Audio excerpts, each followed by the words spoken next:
राधे कृष्णा कृष्ण कृष्ण राधे राधे। निर्जला एकादशी महत्तम ज्येष्ठ मास के शुक्ल पक्ष की एकादशी। श्री भीमसेन बोले कि हे पितामह, भ्राता युधिष्ठिर, माता कुंती, द्रौपदी, अर्जुन, नकुल और सहदेव आदि एकादशी के दिन व्रत करते हैं और मुझसे एकादशी के दिन अन्न खाने को मना करते हैं। मैं उनसे कहता हूँ कि भाई, मैं भक्ति पूर्वक भगवान की पूजा कर सकता हूँ और दान दे सकता हूँ, परंतु मैं एकादशी के दिन भूखा नहीं रह सकता। इस पर व्यास जी बोले कि हे भीमसेन, यदि तुम नरक को बुरा और स्वर्ग को अच्छा समझते हो तो प्रत्येक मास की दोनों एकादशियों को अन्न ना खाया करो। इस पर भीमसेन बोला, हे पिता, मैं आपसे प्रथम कह चुका हूँ कि मैं एक समय भी भोजन किए बिना नहीं रह सकता। फिर मेरे लिए पूरे दिन का उपवास करना तो कठिन है। मेरे पेट में अग्नि का वास है जो अधिक अन्न खाने पर ही शांत होती है।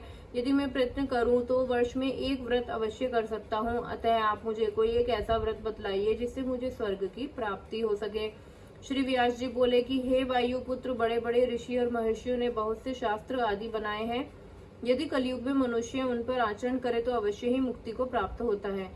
उनमें धन बहुत कम खर्च होता है। उनमें से जो पुराणों का सार है उसको कहता हूँ कि मनुष्य को दोनों पक्षों की एकादशियों का व्रत करना चाहिए, इससे उन्हें स्वर्ग की प्राप्ति होती है। श्री व्यास जी बोले कि हे भीमसेन, कृष्ण और मिथुन संक्रांति के मध्य में ज्येष्ठ मास की शुक्ल पक्ष की एकादशी होती है, उसका निर्जर व्रत करना चाहिए। इस एकादशी के व्रत में स्नान और आचमन में जल वर्जित नहीं है, लेकिन आचमन में 6 मासे जल से अधिक जल नहीं लेना चाहिए। इस आचमन से शरीर को शुद्धि हो जाती है। आचमन में 6 मासे से अधिक जल मद्यपान के समान है। इस दिन भोजन नहीं करना चाहिए। भोजन करने से व्रत नष्ट हो जाता है। यदि सूर्योदय से सूर्यास्त तक मनुष्य जलपान ना करे तो उसे 12 एकादशी के फल की प्राप्ति होती है। द्वादशी के दिन सूर्योदय से पहले ही उठना चाहिए। इसके पश्चात भूखे ब्राह्मणों को भोजन कराना चाहिए, तत्पश्चात स्वयं भोजन करना चाहिए। हे भीमसेन, स्वयं भगवान ने मुझे कहा था कि इस एकादशी का पुण्य समस्त तीर्थों और दान के बराबर है। एक दिन निर्जरा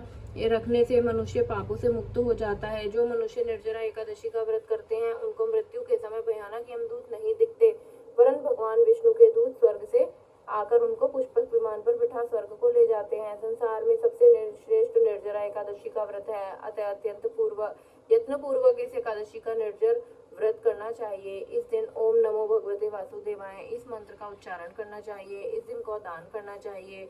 इस एकादशी को भीमसेन या पांडव एकादशी भी कहते हैं। निर्जर व्रत करने से पहले भगवान की पूजा करनी चाहिए और उनसे विनय करनी चाहिए कि हे भगवान, आज मैं निर्जरा व्रत करता हूँ, इसके दूसरे दिन भोजन करूंगा। मैं इस व्रत को श्रद्धा पूर्वक करूंगा, उससे मेरे सब पाप नष्ट हो जाएं। इस दिन एक बड़े वस्त्र से ढककर स्वर्ण सहित दान करना चाहिए। जो मनुष्य इस व्रत के अंतराल में स्नान तप आदि करते हैं उनको करोड़ों पल स्वर्ण दान का फल प्राप्त होता है। जो मनुष्य इस दिन यज्ञ होम आदि करते हैं उसका फल वर्णन भी नहीं हो सकता। इस निर्जरा एकादशी के व्रत से मनुष्य विष्णु लोक को जाता है। जो मनुष्य इस दिन अन्न खाते हैं उनको चांडाल समझना चाहिए, वे अंत में नरक में जाते हैं। ब्रह्म हत्यारे, मद्यपान करने वाले, चोरी करने वाले, गुरु से द्वेष करने वाले, असत्य बोलने वाले इस व्रत को